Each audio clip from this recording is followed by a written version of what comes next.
I hope Hello. translation will work. I hope so. Thank you so much for being here. I just wanted to add a few words to the introduction of Professor Malik.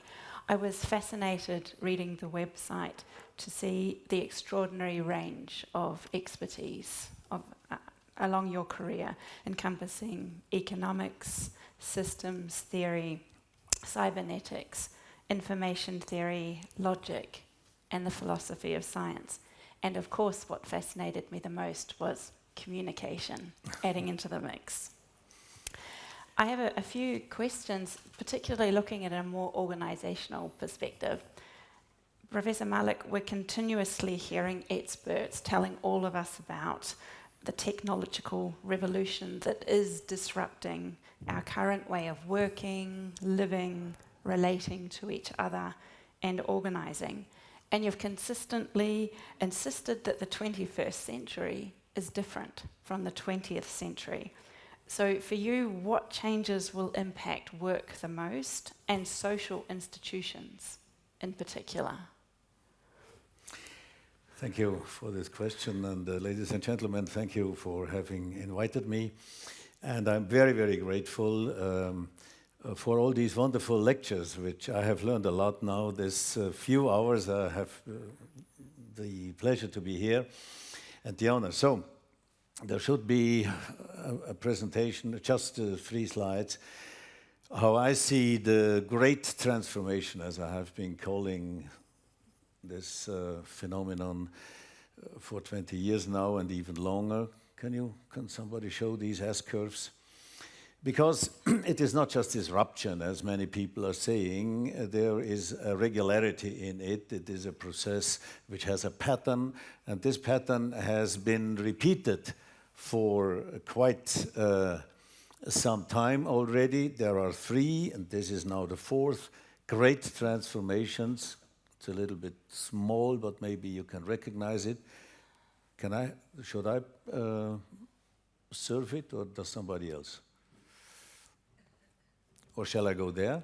No. Thank you very much. So you see a red curve. Colors don't have any political meaning. Just for, one could suspect it, but it is just for distinction. In a way, it fits. Whatever growth soundly, healthily, does not grow linearly, but in S-shaped curves.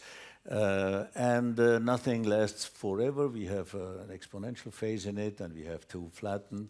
And then somewhere another curve comes in and substitutes the first one. So one curve kills the other.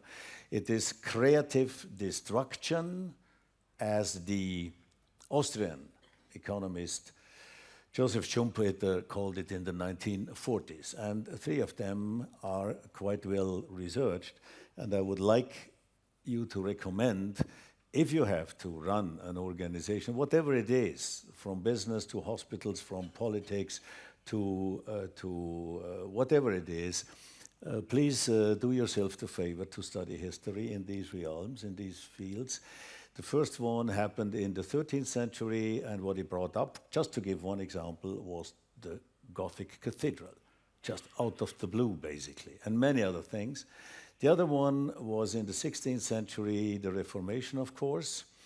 And there is one phenomenon, because Columbus, one of the heroes of those days, in all his life did not recognize what he really did achieve.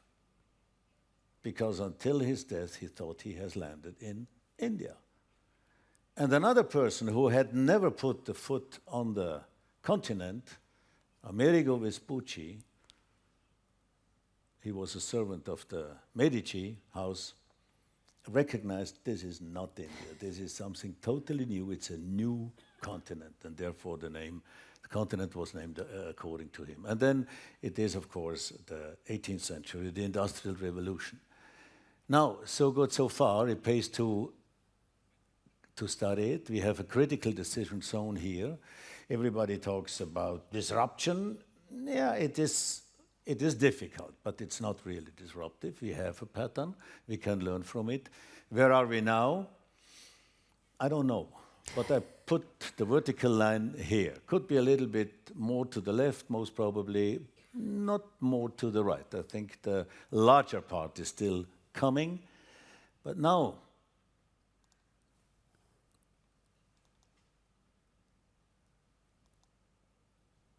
the real situation is not what I have been showing, but it's this one. We cannot look into the future. We can study history and the relevant patterns. But now we are here. And why do I show this and delve a little bit into it? If I am a business person, a hospital director, whatever, I'm on the red curve. This is what I have learned at the university. This is my experience. These are my successes, everything. The kind of management which has made us very successful, as you see.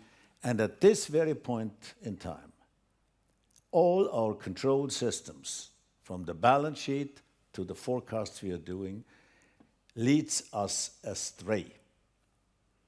We are systematically led into the wrong direction. Because here, everything says to me, and of course the board of directors is happy with it, etc. Revenue is still rising, we are successful, not so much growth as last year, but still very okay. Go ahead. Go ahead, young man. It's all okay. We will boost marketing, of course. We have all these tools. Go ahead. And there is a green curve, they say. Well, somewhere in the United States, way back in the Rocky Mountains, they are doing something with computers. But look, it is very, very expensive, first of all. And second, please remember or take into account, for every successful Google or Apple or whatever we have, you have at least 1,000 failures. This is evolution. And this is never reported on in the media. They talk about Google, Apple, etc., but not about the evolutionary costs in terms of failure. So when future creeps in, little by little, at this cross point where the question mark is, we know what we should have done earlier on in order to be still in business. So this is basically the pattern I would like to recommend to you, to hang it on your windows, wherever you, computer screens, etc., in order to make people never forget this pattern. And there are some consequences on it. I'll put it under my mouth as a mouse pad to remind me. Mousepad is very well, a screensaver is very well. There is one particular point, location in any organization which it has the best effect. Fantastic. It's up to you to guess. You've also argued that in order to make this sort of shift, this transformation, we all need to have a profound understanding of complexity. And to achieve this, we're going to need complexity to transform social organizations. So how can social organizations, social institutions become more flexible, more responsive, more creative, more able to evolve and learn in order to manage These are the difficult challenges to meet. It is the substitution of the old world, which we have been knowing very well, by a new world which we not are familiar with. So we can basically only guess, but we can learn from history, as I told. And there are driving forces. It's first of all, we mentioned it already, the digitization, of course. This comes first. But the second one is ecology. I think one can take it serious, climate problems, etc. Even if that would not be true, there are still scientists who claim that, but it causes political upheavals and a lot of disturbances and changes. Then there is the economy with a lot of debt. You see, we are loaded with debt all over the world, and nobody knows so far how we will deal with that. And then we have also digitization, economy, ecology, and these add up to what I call complexity. Yes. If they come together, these are the driving forces. Let me just point to one thing which in my opinion, is important. Digitization is an old thing. See, in 1974, the last analog computer has been put idle. So we have been very long with digitization. But what it does at this level of technology, of storage, of speed, etc., that is new. And this is interconnectivity. So basically what goes on, in my opinion, is we will interconnect everything with everything else globally. And this then will be the sort of end of digitization. Everything to everything else globally. And there are two laws which have to be known, in my opinion. What does the interconnectivity do? Interconnectivity is the principle of evolution. And it creates new things by the second, basically. Whenever things come together, which were separated before, if they come together in the right way, something innovative happens. I give some example. And whenever we can do simultaneously what we have to be, what we could do only up to date by lack of methods, etc., and technology, sequentially, and we can now do simultaneously, the same happens. Just two examples. If we put together hydrogen and oxygen, it gives water. We know that. So we cannot drink hydrogen, neither oxygen. We cannot cook meals. We cannot do the laundry, but we can do it with water. Totally new. I mean, it's primitive, you see. It's primary school knowledge.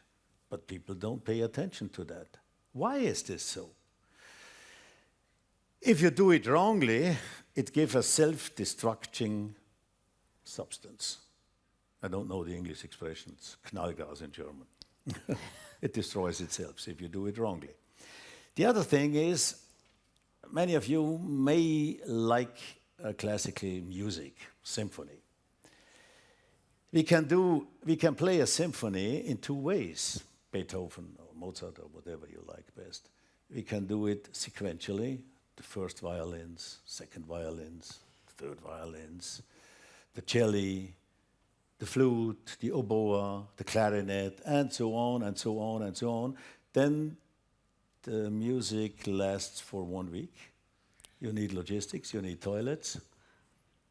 Wonderful sequence. Every note brilliantly played by the Berlin or Vienna Philharmonics on the best level, but it's not a symphony. It is a sequential, whatever I will call it. I don't know to have a name. Now somebody has the crazy idea and says, let them play all together. That's not possible, you see. This is technically not possible. We know it is, and it needs some very little things. And then you get the symphony. You cannot describe it in words, but you will never forget it. See? Something totally different. This is, instead of sequentially, doing it simultaneously, interconnect all these things. This is the trick of nature, and this brings about evolution. And this is what we will experience in the next, let me say, 2 decades, 3 decades, may last a little bit longer. 150 years probably, until it ends. Absolutely. In line with that statement, what happens to social institutions that refuse to take the green line? What happens if we decide to keep going along the red curve and we keep using our current management style to organize these institutions? Those who refuse intentionally will die out. There is no way of solving that problem. But most of the institutions and their executives today say, well, of course, we have to change. We have to change a lot. There is big change. There is all sorts of transformational change, etc., etc. Yes, it's true.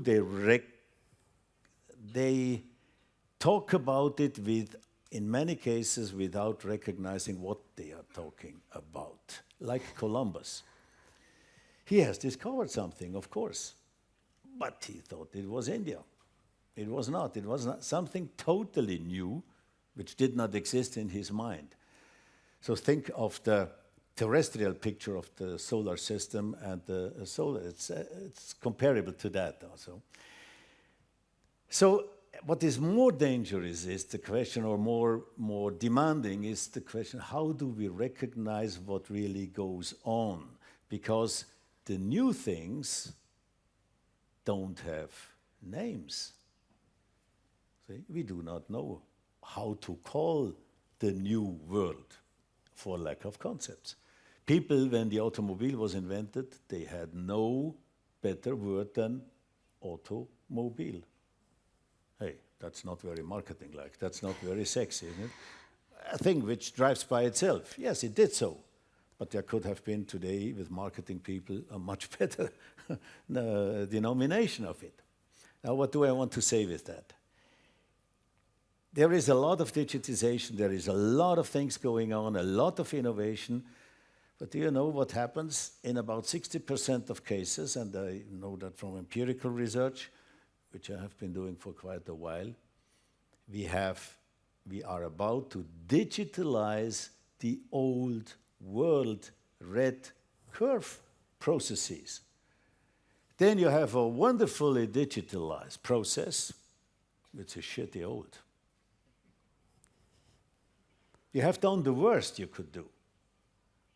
Instead of asking the question, now that we have digitization, how we could our organization now build totally anew, totally different. So, of course, the Googles and the Apples are, but it's very difficult for the automobile companies, for the suppliers of the automobile companies, for the steel industry, for whatever you have, the chemicals, and I mean, there's still amounts for the large part of the... But there are examples. So, for instance, the Chinese can build within 4 years a totally new kind of airport, which works in Berlin, Germany. I may say so because my wife is German. They are not able to build a much smaller new airport within 10 years. And maybe they put it idle, I do not know, because it's totally old. Absolutely. Also, this totally new. You see that. Absolutely. Coming back to the idea of the specificity of social institutions, it's very interesting to see, particularly in Europe, the growth of fourth sector organizations where you get businesses, enterprises, non-profit organizations and governments coming together to offer very innovative social services in a range of different contexts. It seems that managers, workers in general, are very interested in changing structures, seeing the world in new and innovative ways, even changing practices. But to go back to a point that Ignacio made this morning in his opening presentation, how can complexity science help us to understand not just the transformation of the institutional structures in themselves, but what this is actually going to mean for the human person? Is this transformation going to change what it means to relate, what it means to be human, and what we might be to each other? That's a big question. That's a big one, yes. Okay. First of all, my recommendation is most people reflectively, instinctively shy away from complexity. They don't like the word, it's complex. Let's reduce it. That's the first impulse. That is a very good strategy in case that people do not really mean complexity, as it has been represented here, very wonderfully, thank you so much, but they mean actually complicatedness. But that's something totally different. So bureaucracy is a wonderful example for complicatedness, but not for complexity. And what people try is the system really is complex. If you try to establish a political coalition, for instance, like in Germany, and then you have endless nights of negotiations, and it very rarely works. Because people use the old methods. It's the old meeting formats, it's the old conference formats. See, so My recommendation is use complexity. Complexity is the raw material, the most precious raw material of the 21st century. It is much more precious than every rare metals because it is the source of intelligence, and we can amplify that. It is the source of innovation, of creativity, of everything which goes on in evolution. Now, what does it mean for the organizations? One step is to start to innervate the organizations. If you look at an organization chart, I interpret the boxes, wonderfully designed, as the anatomy of a person, of an organism. Heart, lung, skeleton, liver, etc., etc. Might be an analogy. And then we have the little drawings between it, and we have the process diagrams. That's the physiology, digestion, respiration, etc., etc. But in more than 40 years of experience in educating executives and consulting to them, etc., I have never seen an analogon to the nervous system. It's just not there. Now one says, well, we executives, we are the nervous system. By and large, I can live with that unless such a transformation happens. No, we really need to use brain knowledge, and some pieces have been wonderfully shown here, in order to innervate actually the organizations with digitization, of course. And there is a construction of what we call this viable system, which is a rebuild of the human nervous system. Not into the micro levels, that's not necessary for organizations, and this will be the next step to really make these organizations function. And there is an identity almost, what computers need to work to function are operating systems. You all know that. What we are doing in management is applying the same knowledge to organizations by making organizations function. So it's operating systems for organizations, and not just for business organizations, but for all kinds of organizations. Absolutely. You just mentioned that you've been teaching managers for decades. This is an extremely important contribution, as well as the research, the 15 books, the more than 300 publications. We have to check when you sleep. But I was wondering, how are we going to prepare not just managers, but other organizational members, all organizational members? We talk a lot about big data, and we're living in an era of big data, but maybe we should be calling it an era of big change. And all the research indicates that top-down change management is problematic. All of us who've tried to implement change know this. So I might be not having a job or ending up volunteering if I'm not training high-level people, managers. I might be out of a job. But should we be expanding complexity to all organizational members rather than just leaving it in the hands of those at the top? And how might we do that? Yes, absolutely right. Thank you for that question. Yes, it includes all kinds of organizations. So the business organization, in a way, is sort of a pioneer because they have more money than the other ones. See, that's one reason. And of course, it's also interesting, and they need that, and they take it, and whether they love it depends on the people. By the way, we do not call about teaching them. They don't like that. We call about enabling them, supporting empowering them, things like that. Yes, this is sort of it eases these things for them. But for instance, hospitals are much more complex than most businesses, for instance, or political organizations, or cities, for instance, as organizations. We had to research how many organizations actually do exist in a developed country. There are no statistics. We found out roughly by thumb-piling about 4% of the population, 4 to 5% of the population of a developed country. So Germany, 80 million inhabitants, people has about 4 million organizations. That's enormous, you see. And practically every person lives her or his lives within an organization, trying to get something fruitful, something which is successful, and nobody has been ever educated to work in an organization or to become effective. That is a very lamentable situation. We should start in primary school teaching our children what it means to become effective in an organization. They have no experience about organizations. So that's one point. The other point is technology helps us. So the classical presence seminar, that runs out. It's no longer effective enough. So we have to use, of course, technology.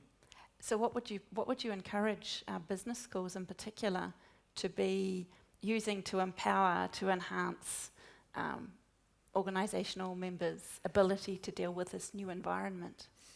Part of the business schools is doing research, which is very valuable. And of course also teaching students, which is also valuable up to a degree, but the big question is where do they get practical experience? Right. This is, for the colleagues, it's not an easy thing to do, besides research and teaching, etc., and it's not easy to handle for the students themselves. So there should be some innovation, and in some cases it is. It is already so. This is very important. To get experience with the boss before you are 16, that would be recommendable. And then it is very recommendable to have experience with a very bad boss and 2 good ones. You will learn from all 3 very much, so this would help you then to select the right kinds of books and lectures and so on and so forth. There will be a lot of challenges for all of us in the business schools. Yes. Absolutely. Thinking more broadly, just at the organizational level, you've talked a lot about what workers need to do, what managers could do, what institutions, organizations that form managers might do. I was thinking also about social institutions need to have quite a clear identity, a social mission, what their purpose in the world is. However, you've argued that as well as being able to become a learning organization, to be flexible, to evolve, identities are also going to become more fluid and change, maybe constantly. How can a social institution know what it's aiming for, what its purpose is, at the same time that it needs to change, perhaps, that core purpose? Besides studying these things and really day and night dreaming about it, working on it, etc., one cannot overdo it at these times, but one has to start with the purpose, with a clear idea, and this is not easy to do. What is the purpose of this organization, and what could it be, and what should it be? And in business, we had an enormous way behind us now of a wrong direction. This is the shareholder value, the idea that the purpose of a business is to make money. A lot of economists see it that way, and a lot of business persons also. Of course, it needs money, it needs profits, but as my old passed away friend Peter Drucker said in 1956, made another suggestion: the purpose of a business is to create a customer, a satisfied customer. And so what kind of customer? And in the social organizations, it is even more difficult to find out, to think really through. It goes up to quite demanding philosophical questions. What is our purpose? What should it be? Without that, it's dangerous terrain. But if one has found a statement for it, that's the first step. The second one is to carve out an organizational or business mission. And this is not just a good slogan. You see, most missions are marketing slogans, and okay, one needs them too, but it is much more to it. What is really needed out there? What does the society really need? And what could we deliver? And where are we really stronger than others? Both belong together. And the third one is, what do we believe in? What are our deepest beliefs which helps us, which enables us to go on, even if motivation is already used up? If you are so and so long, for months and probably years, in a crisis modus, where almost nothing functions but you have to go on, in hospitals, in politics, wherever it is, then you need something in which you can believe. And these are values, which again serve the purpose. And so you have a closed circle. And if one does that, one should go on continuously. And many executives shy away in all kinds of organizations, because sort of philosophically, but it pays to do so. And to involve also a lot of people. And for that, one can recommend other formats of meeting and exchanging and doing conversations, communications, than just the small team. The small team is no longer strong enough for challenges like we have them. So there are such methods. Okay, thank you. Another idea that I had, which was very interesting in your books, you talk a lot about the self-organizing organization. Could you briefly speak to us about that? Yeah, that's the kernel of cybernetics. I mean, many people talk about systems, so do we, but systems thinking is not enough, because whenever I talk, I have legitimation to talk about the system, because there is some ordered whole, there is some cybernetics in it. And cybernetics is the science of regulation and self-regulation, yes. Organization and self-organization. And in particular, I am stressing the self in it, enabling organizations to self-organize. And this is one of the maxims: organize a system so as to make it self-organizing. Now, cybernetics, it has not been used many times this morning, but I would like to recommend it. Cybernetics has been invented in the late 40s. Norbert Wiener, the great mathematician, wrote a book on cybernetics. A lot of Alan Turing was not member, but they inherited what he did. And Heinz von Förster, for instance, and Gregory Bateson, you have shown, was partly a member of that in that time, one of the geniuses. Heinz von Förster, I said already. Then the information, there's a lot of these great persons. When the computer has been invented, and the subtitle to me was always important: Cybernetics, Communication and Control in the Animal and the Machine. Communication and control in the animal and the machine. And thereby he destroyed the divide of the old Greeks between a non-living world and a living world. In the animal and the machine. The communication rules and the rules of control, and this means self-organization and self-regulation, are exactly the same. And so it pays to study this. And by the way, cybernetics is the science or the practice, let me put it like that, to be successful without knowing causalities. And our friends from the mathematical side have mentioned how difficult it is to, in real complexity, to detect and to discover causality. It is there, but it's huge. It is nowhere and everywhere. But do we really need it?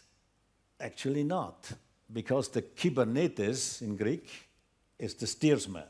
It's not the captain, but the steersman. And the Kybernetes in the boat does not know, and he needs not know for what causes the wind has changed or the stream of the water.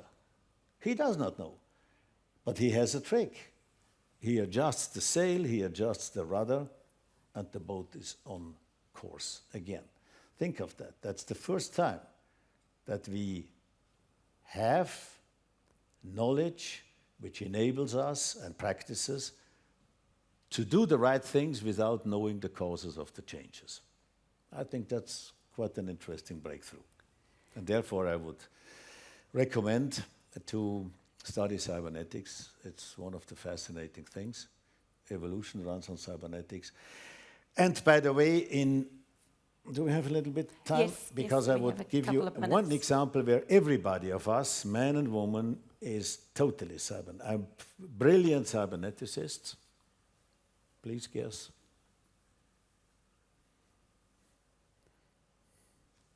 Nobody? Yes, when we are for the first time in life searching for a partner. Then we have all the tricks on it, at least the men, but the women too, of how to come together or to avoid each other or what to do. So we are so attentive to that situation that cybernetics poor.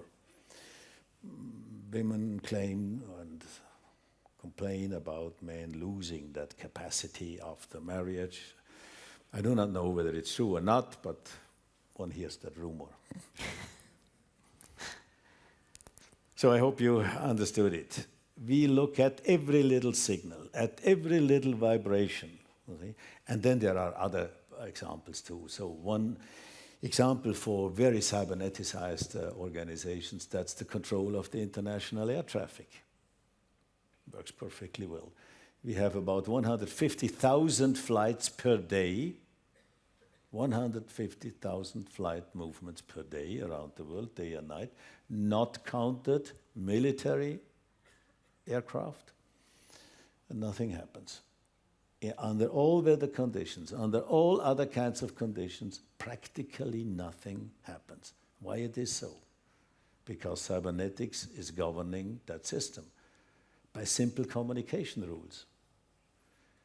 People think then, if we talk to each other, that we are communicating. Actually, we are not. Communication takes place only when we have two levels, namely what we want to convey to each other, and the other level is how to make sure that the other person has understood the message, vice versa. And Gregory Bateson called it double loop closure of the system with feedback. So we could make a little experiment with how many cyberneticians are here. Absolutely. Thank you so much, Professor Malik, for these insights. And thanks for sharing with us today. Thank you for your very nice questions. Thank you so much. Thank you so much. Thank you. This belongs here.